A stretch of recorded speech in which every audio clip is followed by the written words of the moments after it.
Shalom, kali ini kita masih belajar di Efesus 5, lanjutan dari yang sebelumnya yaitu ayat 15. Kali ini kita belajar ayat 16.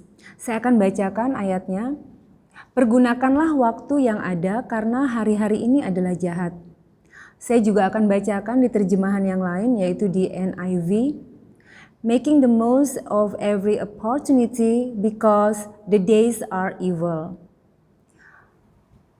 Teman-teman, saudara-saudara, saya sangat diberkati dengan renungan ini karena ada hal yang selama ini saya anggap kayaknya biasa, ternyata beda dari pemahaman saya. Dikatakan di sini, pergunakanlah waktu yang ada karena hari-hari ini adalah jahat. Bahasa Yunani itu ada beberapa kata yang menggunakan kata jahat, tapi kalau di bahasa Indonesia jahat sama ya, kita jahat untuk orang, jahat untuk keadaan atau apa kita ngomongin jahat. Khusus untuk terjemahan di Efesus 5 ayat 16 dipakai kata poneros.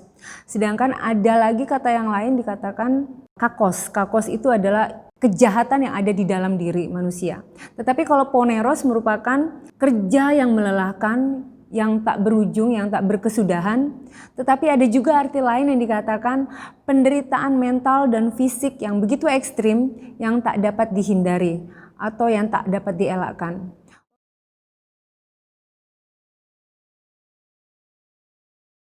Waktu saya temui kata ini, saya sampai kaget, waduh kok mirip ya dengan situasi kita saat ini. Penderitaan mental dan fisik yang ekstrim yang tak dapat dihindari. Karena pandemik ini otomatis merubah cara hidup kita, merubah kebiasaan-kebiasaan kita. Kalau kita nggak kuat, ada yang sampai terkena gangguan mental.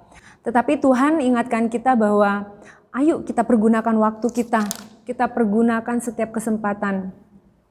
Di bahasa lainnya dikatakan make the most of every opportunity. Jadi menggunakan segala kesempatan yang ada.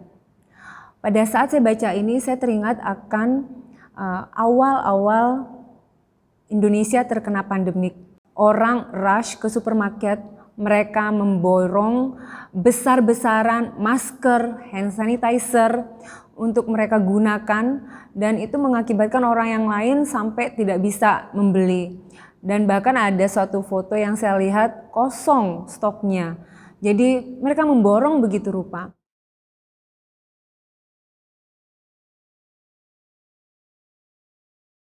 Dan ini gambaran yang dikatakan oleh Paulus di dalam surat ini.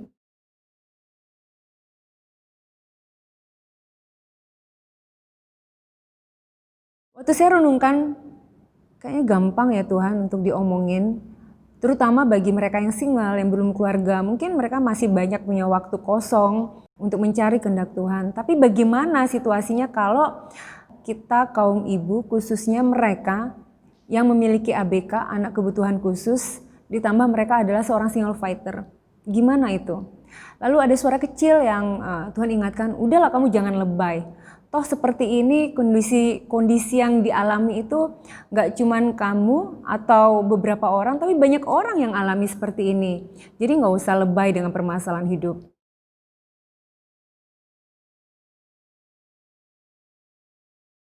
Permasalahan yang kita hadapin itu biasa aja, jadi santai aja menghadapinya, gak usah lebay.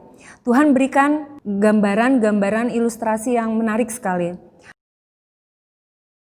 Nah, ada satu hal yang Tuhan kasih, kamu bisa renungkan firman dimanapun dan kapanpun kalau kamu punya hati dan mau gitu. Lalu saya bertanya, gimana dong Tuhan caranya di tengah segala kesibukan seperti ini?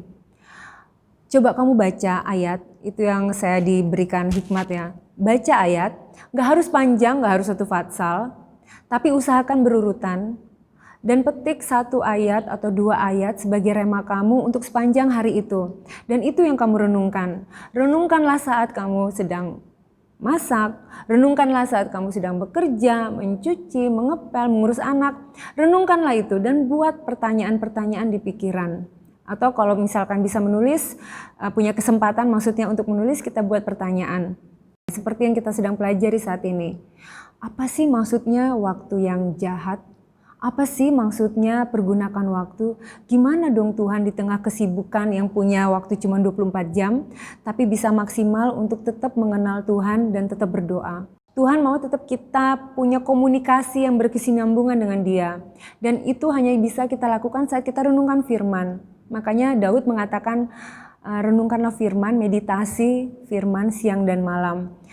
Ini sama dengan seperti yang Paulus katakan di dalam 1 Korintus 10 ayat 31, jika kamu makan atau minum, atau jika kamu melakukan sesuatu yang lain, lakukanlah semuanya itu untuk kemuliaan Tuhan.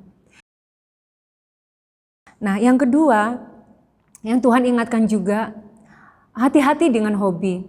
Karena yang sering kali menyita waktu kita adalah hobi kita.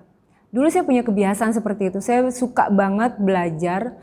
Terutama pada saat awal-awal pandemik saya suka banget belajar masak karena mau nggak mau saya harus masak semua sendiri karena takut kalau beli di luar.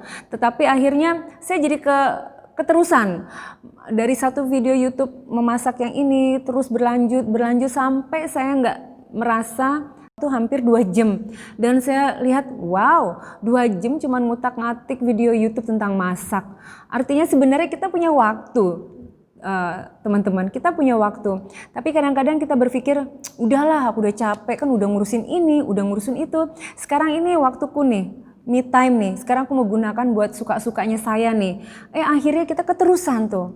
Jadi hati-hati dengan waktu yang kita pakai saat-saat free, kita seringkali gunakan untuk sesuatu yang mungkin nggak dosa, tetapi ternyata itu menyita untuk kita berkomunikasi, merenungkan firman Tuhan. Kita asik dengan hobi-hobi kita.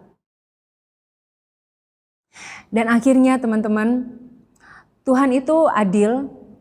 Kalau kita punya hati, rindu, haus, dan lapar akan kebenaran, Tuhan pasti akan berikan kita jalan keluar bagaimana kita menemukan pencerahan demi pencerahan tentang kebenaran yang kita tanya-tanyakan dalam diri kita. Intinya bukan masalah kita mengerti bahasa aslinya atau kita mengerti bahasa yang lebih baik, bahasa Inggris atau bahasa Yunani. Bukan itu permasalahannya, bukan. Tapi waktu kita memiliki hati, karena Tuhan berkata di dalam Matius, berbahagialah orang yang lapar dan haus akan kebenaran karena mereka akan dipuaskan.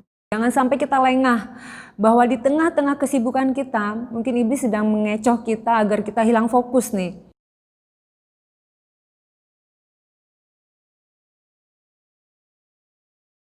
Tapi Tuhan mau supaya kita tetap memiliki waktu bersama Dia, connect terus dengan Tuhan, stay in touch terus dengan Dia, walaupun kita sedang bekerja.